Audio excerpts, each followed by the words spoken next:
How old was Adam when God created him?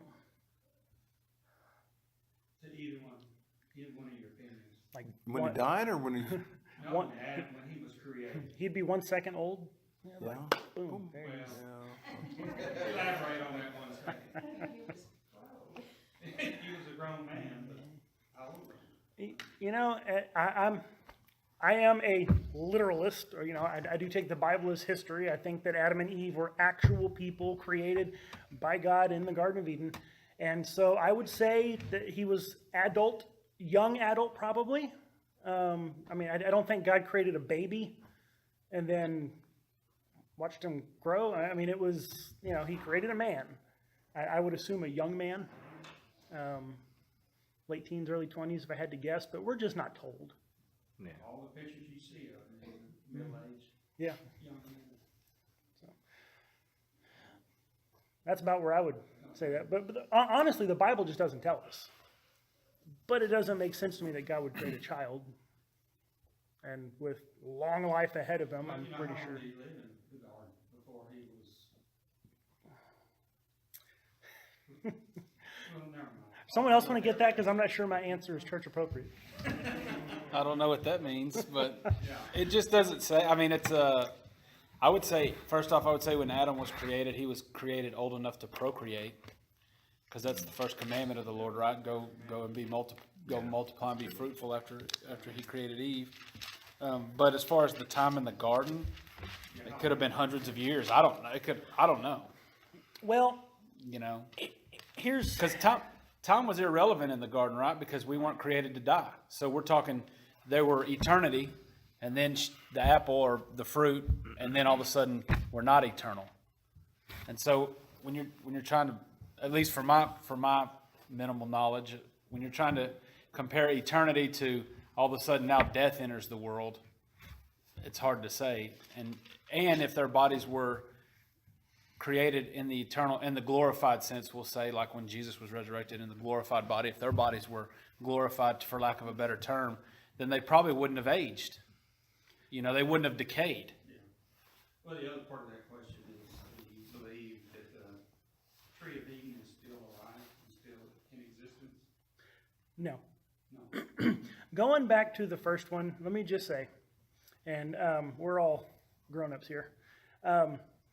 As he said, what was the command that God gave them? Right? Be fruitful, multiply, fill the earth, and subdue it. There is no sin, but they're told to go have children. And the Bible describes them as being naked and not ashamed. But we know they did not have children until after they sinned. How long do you think that lasted before they started having kids? So chances are it was pretty quick, because there were no kids conceived, in the perfect state. So I'm assuming it was pretty quick after, they didn't spend long in the garden, would be my guess. It's a guess, but that's my logic how I get there. Okay. Regarding the tree, is it still there? Somewhat. I wouldn't think so. Seems to me the flood would have taken care of that. It's one that's really funny, because I remember as a kid, you'd see these articles and these things about, where is Eden? And they're looking at the names of rivers and, Mesopotamia, probably somewhere over in Iraq, and maybe it's this place, and this guy thinks it's this place. It would have been just demolished in the flood. We have no idea where Eden would be. It'd just be gone. So, But if you take the Bible literal, it's somewhere between the Euphrates and the Tigris, because that's two of the four rivers that are named. or those rivers that we have now were named after the rivers Oh, that well, would have now we're existed getting, pre-flood. now we're getting into biblical reliability. So now it's, Can you take the Bible reliable then? well, it wasn't wrong. It's just, different rivers, same name. Sure. Because it I'm couldn't not have arguing. I mean, It couldn't where have the been Garden the of same. Eden was is irrelevant to me. I just believe it was there. Could have been in Africa for all I know. Have you ever heard of the Israel Project? I think that's the name of it. They're digging for oil somewhere that you can invest in the company. They're digging for oil. I guess oil comes from rich Decayed decay. matter. And so if they find it, it's gonna be a big fine, and the Israeli people They're, or they're there's a company from Texas, I think. that's- invested, they're looking for the Garden of would be Eden. a company so from it's gonna be all top. Yeah. and it's gonna be It's big. gonna be the biggest oil reserve they've ever found. Right. That's a whole lot of speculation. Yeah, you're So the mo- we're they're speculating doing on it in Israel? speculation there. That's Yeah. not gonna be going good. But, if it's here, it's hidden very well, because like Mark said, in the flood, it then, and the names that were mentioned, but those rivers haven't been found, and so that's, and so that one's gonna have to stay out there ambiguous. I don't know how long you want to spend there, but would you, I don't think we have any reason to believe that Adam and Eve were standing in Israel, right? I mean, you have Adam and Eve, you have their offspring, you have the flood, you have the starting over. At some point, they're somewhere else, and then they're in Egypt, and then they come into the promised land, right? And my understanding is not that the promised land is, and now you're returning to that, however many acre plot of land that Adam and Eve were in the garden. In fact, I would kind of be surprised at that being consistent with the banishment narrative without them being told that they're overcoming that. This is all speculative, but if I'm looking for Eden, I'm actually probably not looking in modern day Israel or.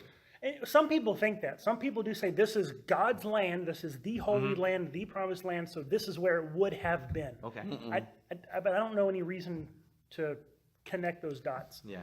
Because according to, I mean, of course, depending on how one takes, Genesis, but according to, the flood, I mean, the topography was just reshaped. That's true. Nothing would look the same anymore. So how would you even know where to look? Yeah. And Well, and all of God's activity before Israel really came on the scene was outside of what we know as the promised land. Abraham wasn't from Israel. Noah wasn't from Israel. Matter of fact, they think the ark is in Turkey. That's where Mount Ararat is. I mean, Israel, what we know as Israel only becomes important when Moses goes back into Egypt and God says, that's the promised land. Before that, all of God's activity is in the Middle East, Asia Minor, all that, to our best knowledge. Yeah. We're also talking about prehistory. Yeah. So it's a good mind-numbing example of just studying, and it's fun. It's located in East Texas, okay? Yeah. I mean, like you if you're said, Mormon, it with the was topography, the shape of the earth changing, Really? right, this is where a lot people would believe this is where we got our modern continents and stuff. It talks about, valleys breaking apart and the foundations of the earth breaking. So, yeah, maybe there's a tree somewhere, and maybe, if the earth is like, 60, 70% water, and things are breaking apart and sinking and falling, yeah, maybe there's a tree standing somewhere in the bottom of the Atlantic, and maybe the sword's still there too, I wonder about that sometimes. You said there was a sword to guard the garden. Maybe it got destroyed in the flood, or maybe it's still there, and it's at the corner of some mountain somewhere, or at some crevice of the ocean that we haven't seen. We're talking about a speck on this earth that was radically reshaped at least once right after that. And even if someone holds to a regional flood, that area of civilization that got flooded, it was wiped out. Yep. I mean, so whether someone thinks global or regional, it's going to be the same. I think it would be the same answer either way. It's just gone. Yeah. So, but it's always fun to kind of chase those rabbit trails on those kind of. I agree. And might I throw this caveat out there theologically? If it's gone, it's because God thinks it's gone. For me, it's gone because God thinks that's what's best for us. Yeah. Because we would be the numbskulls that would try to find it, and then that angel with the flaming sword would have to kill us. So, Or we probably end up worshiping it. That's kind of the pattern of human history. Someone would have found it and someone would have worshipped it. It's Mecca. right. Yeah. It would have. That's what it would have been. And here's another thing. Remember, Eden was the place where God communed with mankind. It was where, as one author I read put it, where heaven and earth intersected, where God walked with man. Well, where does that happen now? In spirit. Right? We don't need an Eden. Right. Yeah. I mean, there's no reason for God to have preserved it because the mission, the project of God relating with man moved on to something else. And so. I mean, the love of God in that story is amazing because it wasn't just two people that were banished from the garden. God also banished himself in a sense. He went with them. He went with humanity. He didn't go, y'all are out, and he stayed back. He's you see his actions through humanity all throughout. It's not like he stayed in paradise and was like, yep, forget y'all, you know? That was the beginning of all the separation, Yeah. you know, and it just continued.